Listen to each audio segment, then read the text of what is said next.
ketika ada uang yang masuk ke dalam rekening pribadi istri daripada Agus, yang mana uang tersebut diharapkan atau diinginkan oleh masyarakat untuk uang tersebut dipergunakan sebagai pengobatan mata daripada Agus. Akan tetapi ternyata uang tersebut tidak dipergunakan untuk itu. Uang tersebut justru dipakai untuk kepentingan pribadi. Maka saya sebut bahwa Agus berpotensi dipidana dengan pasal 372 KUH pidana, yaitu tentang penggelapan. Bahkan di sana juga berpotensi kena pasal 378 KUH pidana, yaitu tentang penipuan. Karena ada rangkaian kebohongan yang diucapkan pada saat menggalang dana tersebut. Dan karyawannya pun sekarang sudah berkomunikasi dengan kami. Ya. Termasuk ada orang 2 tahun bersama Nopi sambil melaporkan, Bang, itu memang modus Nopi kayak begitu, ya. Yang tukang bansos itu adalah John, ya. Supaya kalian tahu. Kalau dia manusia normal, ya, masa nyuruh Agus cabut laporan baru dikasih uang 200 juta? Emang apa? Ya, udah, kamu nggak usah cari gara-gara sama orang buta. Misalnya nih menuduh ya, ini si Novi, saya tahu tuh dia pemakai narkoba ya, kata dia, saya ada buktinya sama temennya ya, dia bilang sama temennya. Tetapi mereka dia bilang ada buktinya dia tidak menunjukkan buktinya. Nah, kita ngomong berdasarkan bukti. Gitu. Saya menganggap Novi ini terlalu overacting untuk mencari simpati daripada netizen yang menggoreng-goreng keadaan tentang donasi. Ingat ya, Bang Hotman Paris, Bang Kamarudin, Bang Farhad Abbas dan lain sebagainya itu tidak bisa kita pungkiri mereka sangat paham hukum.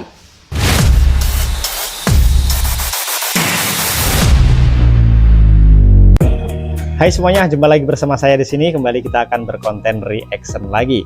Sebelum kita lanjut ke pembahasan videonya, saya doakan semoga Anda semua yang nonton video ini diberikan kesehatan serta dimurahkan rezekinya ya. Amin ya robbal alamin. Oke guys, langsung saja kita akan reaction untuk video yang pertama. Secara unsur pidananya, maka Agus berpotensi dipidana. Ada lihat satu pengacara senior gitu ya, berbicara di televisi yang mengatakan bahwa seolah-olah itu secara moral memang iya, tapi secara hukum tidak berdampak. Justru gue ingin sampaikan, silakan dibuka ruang debat. Karena apa? Menurut gue si pengacara tersebut telah keliru besar begitu ya. Kenapa gue katakan keliru? Karena secara moral dan secara hukum dua-duanya dapat berpotensi dipersalahkan gitu. Dan kalau bicara hukum, gue ingin sampaikan bahwa Agus itu berpotensi dilaporkan oleh para penyumbang. Kita bisa melihat bahwa ada pasal 372 KUH pidana begitu, di mana ini terkait dengan penggelapan gitu. Konteks dari pasal 372 ini simpel. Ada uang ya kan, atau barang begitu ya, di dalam penguasaan seseorang. Lalu orang tersebut menggunakan uang atau barang tersebut untuk kepentingan pribadi. Penggelapan itu bisa berbagai macam cara. Bisa disimpan untuk kepentingan pribadi atau dimiliki secara pribadi, dialihfungsikan. Jadi misalnya uang tersebut misalnya gue titip ke si A gitu ya. Ini uang katakan 1 juta, tolong dong belikan saya handphone misalnya. Ternyata uang tersebut tidak dibelikan handphone. Uang tersebut justru membeli barang-barang keperluan dari orang tersebut begitu ya. Si A tersebut dia belikan misalnya baju atau sepatu. Nah, maka itu masuk di dalam unsur 372 KUH pidana begitu. Nah, hal ini kan juga sama seperti apa yang dilakukan oleh Agus begitu. Ketika ada uang yang masuk ke dalam rekening pribadi istri daripada Agus, yang mana uang tersebut diharapkan atau diinginkan oleh masyarakat untuk uang tersebut dipergunakan sebagai pengobatan mata daripada Agus. Akan tetapi ternyata uang tersebut tidak dipergunakan untuk itu. Uang tersebut justru dipakai untuk kepentingan pribadi. Maka saya sebut bahwa Agus berpotensi dipidana dengan pasal 372 KUH pidana, yaitu tentang penggelapan. Bahkan di sana juga berpotensi kena pasal 378 KUH pidana, yaitu tentang penipuan. Karena ada rangkaian kebohongan yang diucapkan pada saat menggalang dana tersebut. Yang mana penggalangan dana tersebut tadinya kan katanya uang jika sudah dikumpulkan akan diperuntukkan pengobatan. Tapi kalau pada faktanya ternyata tidak digunakan untuk pengobatan, maka itu merupakan rangkaian kebohongan. Ketika rangkaian kebohongan tersebut terpenuhi secara unsur pidananya, maka Agus berpotensi dipidana dengan pasal 378 juga gitu. Ada pihak yang sudah baik gitu ya, menawarkan kebaikan dengan sedemikian rupa, lalu ingin mengungkap kebenaran tapi dibungkam dengan sebuah laporan polisi. Kan itu menurut gua adalah kekonyolan yang dilakukan oleh Agus gitu. Sehingga perbuatan Agus tersebut gua kecam berat begitu, bahwa apa yang dilakukan oleh Agus itu sangat fatal. Dan karyawannya pun sekarang sudah berkomunikasi dengan kami. Karyawannya pun sudah berkomunikasi dengan kami ya. Termasuk ada orang 2 tahun bersama Nopi sambil melaporkan, "Bang, itu memang modus Nopi kayak begitu ya. Tuh Semeru dapatnya saya sampai setengah mati tuh ya, 105 hampir 150 juta saya. Setengah mati, kaki dibikin kepala dibikin kaki itu untuk menolong Semeru. Berapa yang dikasihkan kepada yang korban Semeru? Hanya 10 juta. Saya punya barang buktinya. Itu pun mau saya proses hukum. Paham? Jangan kau berani-berani lagi sehat, lagi cantik, lagi santai menghina orang-orang seperti kayak begini ya. RD Law, darah pun saya teteskan untuk membela Pak Agus. Paham? Saya nggak suka dengan framing ini yang membuat semua orang membenci Bang Farhad Abbas, membenci lawyer-lawyer pembela, membenci Mas Agus, membenci istrinya, membenci Wawa. Ya, kalau mau perang kita perang. Ya guys, itu video dari RD Law yang mengatakan siap ya teteskan darah demi membela Mas Agus Salim ini. Jadi ini semakin kesini makin memanas ya guys, perseteruan. Sebenarnya dibilang perseteruan sih tidak ya, karena sumber masalahnya kemarin karena mungkin salah paham antara Mbak Nopi dan Mas Agus sehingga sampai sebesar ini ya. Gimana nih komentar kalian menanggapi respon dari RD Law ini yang bisa dikatakan membela mati-matian untuk Mas Agus ya. Bahkan saking dia yakinnya kalau Mbak Nopi ini bersalah, dia akan berhenti menjadi lawyer jika gagal untuk memenjarakan Mbak Nopi. Bahkan dia juga mengatakan ya, bisa dikatakan fitnah kalau memang itu nggak benar ya, mengatakan kalau Mbak Nopi ini pemakai kan gitu. Dan di sini Mbak Nopi juga tidak tinggal diam ya, langsung dibuktikan dengan tes urin ya.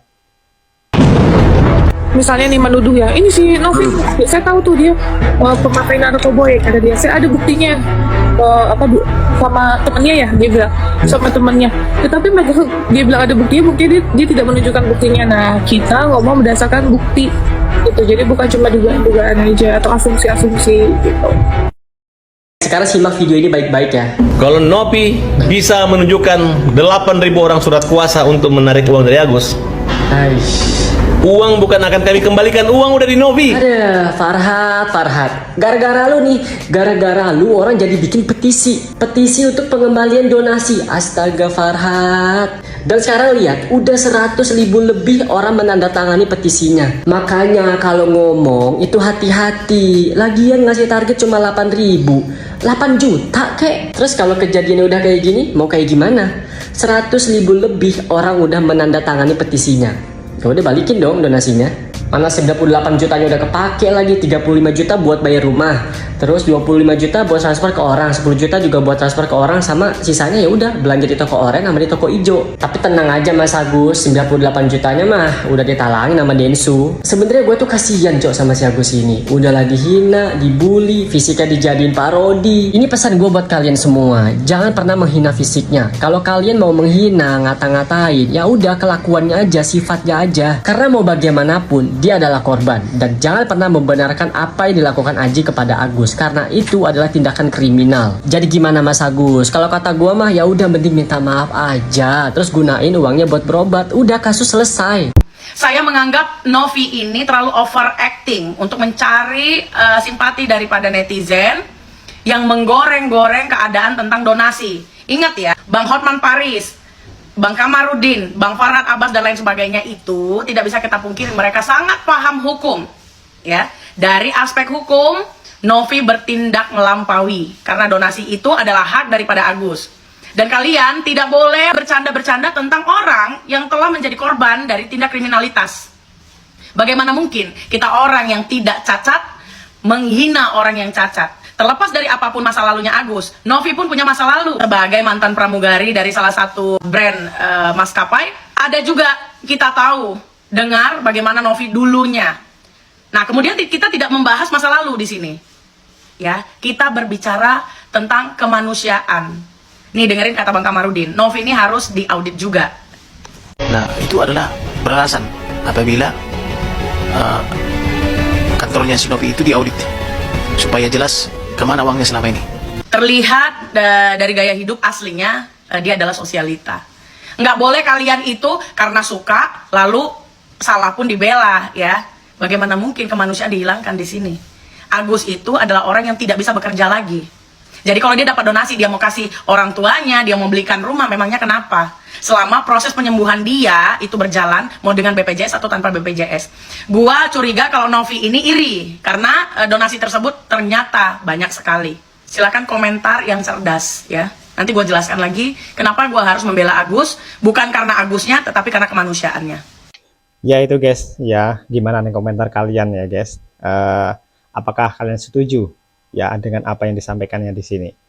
Jadi selama ini mungkin yang melihat aktivitas dari Mbak Novi, kegiatan sosialnya yang diunggah di-upload di YouTube-nya, itu banyak yang menilai hal itu adalah hal yang baik ya, tapi di sini ada segelintir orang mungkin yang merasa oh ini yayasannya perlu diaudit, oh ini mungkin ada dana aliran-aliran yang nyeleweng gitu ya. Orang memang masing-masing pendapatnya. Yang jelas kita juga tahu kebaikan dari Mbak Novi ini ya patut diapresiasi seperti itu ya, karena nggak semua orang bisa melakukan hal itu loh guys ya. Orang yang kaya sekalipun tidak bisa seperti Mbak Novi ini ya, karena taruhlah kita mengurusi OGDJ di jalanan gitu, kemudian banyak anak-anak yang terlantar gitu, nggak mudah seperti itu guys ya. Oke, silahkan berikan tanggapan kalian ya di kolom komentar. Oke, hari ini tanggal 25 Oktober 2024. Ya, jadi tanggal 25 Oktober kemarin Teh Novi sudah melakukan tes urin di sebuah balai kesehatan. Yang kita tahu Teh Novi mungkin melakukan ini karena menanggapi adanya statement dari pengacaranya si Agus tentang narkocoy. Jadi pengacaranya Agus itu mengatakan kalau Teh Novi ini adalah seorang pemain atau pemain narkocoy gitu ya. Bagaimana Bapak pengacara? Apakah Anda sudah cukup puas? Ya, Teh Novi sudah berani melakukan tes urin? Bagaimana Anda puas? Nih Pak, saya memahami betul kalau Anda itu seorang lawyer ya, seorang lawyer yang tugasnya, fungsinya untuk membela kliennya. Saya paham betul. Tapi Bapak, tolonglah ya diingat lagi bahwa hukum itu tidak hanya ada di negara ataupun di dunia, tapi hukum juga ada di nanti ya, di yaumil akhir. Ya, di hari pembalasan itu ada hukumnya juga Bapak. Ada hukum manusia, ada hukum Allah. Bapak kan tahu ya, ada hukum Tuhan.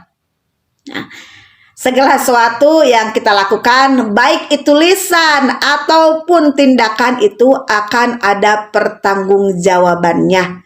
Jadi, yuk sama-sama kita belajar. Hati-hati dengan mengeluarkan statement. Karena apa? Karena jatuhnya kalau tidak benar itu mungkin fitnah. Ya, itu jatuhnya fitnah, dan fitnah itu adalah sebuah perbuatan yang keji. Untuk Teh Novi, semangat terus dalam menghadapi kasus ini. Cuman saya ingin memberikan sebuah pesan ke Teh Novi. Teh Novi, kita tidak usah menunjukkan siapa jati diri kita. Tidak usah dipusingkan melakukan pembelaan terhadap diri sendiri. Karena apa? Karena seseorang yang membenci tidak akan membutuhkan itu. 1000 kebaikan kita akan dianggap nol jika sudut pandang orang lain dalam sudut pandang kebencian. Ya, biarkan hukum alam yang membuktikan apakah kita layak atau tidak layak dikatakan baik atau tidak baik. Ya, saya pikir netizen Indonesia ini sudah cukup pintar untuk melihat mana yang salah dan mana yang benar. Ya, betul sekali apa yang Ibu ini sampaikan ya. sebetulnya Teh Novi tidak perlu risau khawatir untuk membuktikan kebenarannya, karena masyarakat sendiri sudah bisa menilai ya seperti apa Teh Novi itu sendiri ya. Nggak perlu dibuktikan dengan ini itu. Mereka, para masyarakat, para netizen bisa menilai mana yang baik dan mana yang buruk, itu aja ya. Betul sekali apa yang beliau sampaikan. Ya kalau Agusnya digituin kan kasihan loh, dia orang buta, kalau salah kan diluruskan, diperbaiki. Ya Abbas, gue juga kasih tahu sama lu ya, denger nih baik-baik ya, dengerin, gue nggak marah nih, dengerin ya. Sebenarnya lu juga sebagai pengacara daripada si Agus, harusnya lu nggak langsung itu melaporkan si Novi. Kalau memang lu tahu itu bisa diselesaikan secara baik-baik, lu bisa jumpain si Novi, ini gimana, maksudnya gimana. Jangan ujuk-ujuk lu tiba-tiba buat LP dengan si Agus.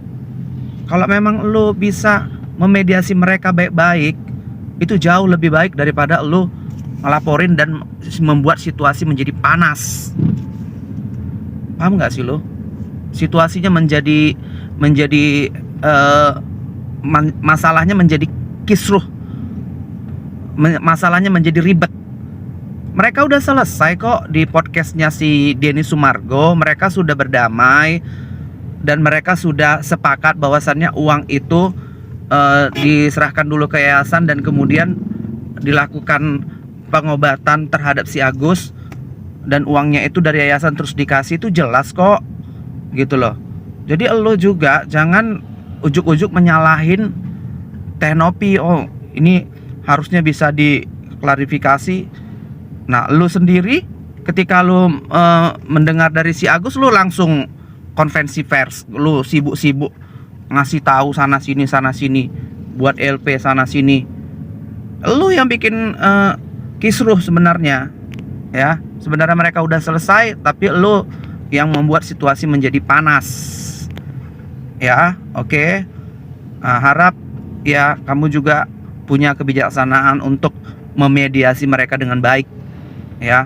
Seperti halnya Denny Sumargo, dia udah selesaikan, tahu-tahu muncul kamu menjadi panas situasinya. Harusnya kamu itu sebagai lawyer itu udah ngambil tindakan terlebih dahulu untuk jalan keluarnya itu baik-baik, obrolin baik-baik seperti itu. Nggak seperti itu juga. Itu kalau dari saya ya. Oke, sekian informasi kali ini. Terus pantengin channel ini karena di sini kita akan update info-info terbaru tentang Mas Agus dan Mbak Novi. Sekian, sampai jumpa lagi di video berikutnya. Assalamualaikum warahmatullahi wabarakatuh.